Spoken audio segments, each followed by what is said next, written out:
Well, coming into Fresh Summit 2011 was really eerily similar to what we had in San Diego in 2006 with the E. coli outbreak in spinach. And I say similar because we had a black cloud hanging over us then, and we realized as an industry we really needed to do something to address developing greater credibility with government regulators and greater credibility also with the consuming public. We couldn't just sit back and wait. Back then we created a number of institutions. The Leafy Greens Marketing Agreement in California grew from that. So did the Center for Produce Safety at UC Davis.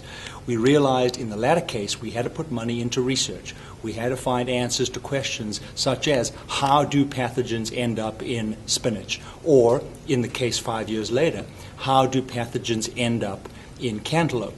And so what you've seen is really an energized industry, an industry understanding it has to step up to the plate. Now, all of this was happening before the cantaloupe outbreak, in fact, happened. We were just launching a capital campaign for the Center for Produce Safety.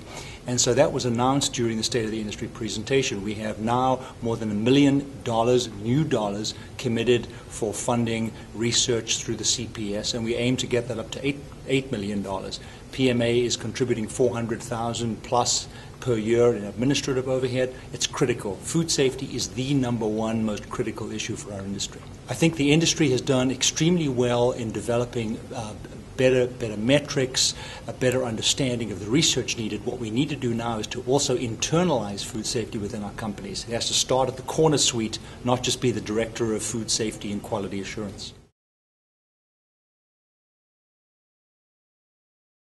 We have to do a better job to connect to consumers. Consumers now expect far more information about the product. As we heard from Terry Jones this morning, they expect to be able to go directly to the source to find out about the middleman, to find out who's handled the product all the way through the distribution chain. It's critical for us to do a better job of connecting with consumers. So whether that's through QR codes, other kinds of codes, whether that's through better information on labels, whether it's especially now through social media, we have to provide channels of information flow all the way from the farm to the consumer.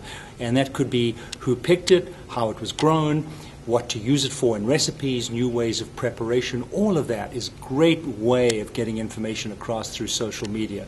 And there are a number of produce companies who are getting into Facebook, who are using some innovative ways, Twittering, and I think this is really something you're going to see more and more companies getting into. So that's the social media side. On the decommoditization, we have got ourselves into a price trap in produce. We've treated ourselves as commodities, as products that might be, for example, like grains. And we're not. We are not in the commodity business. We're in the fresh food business.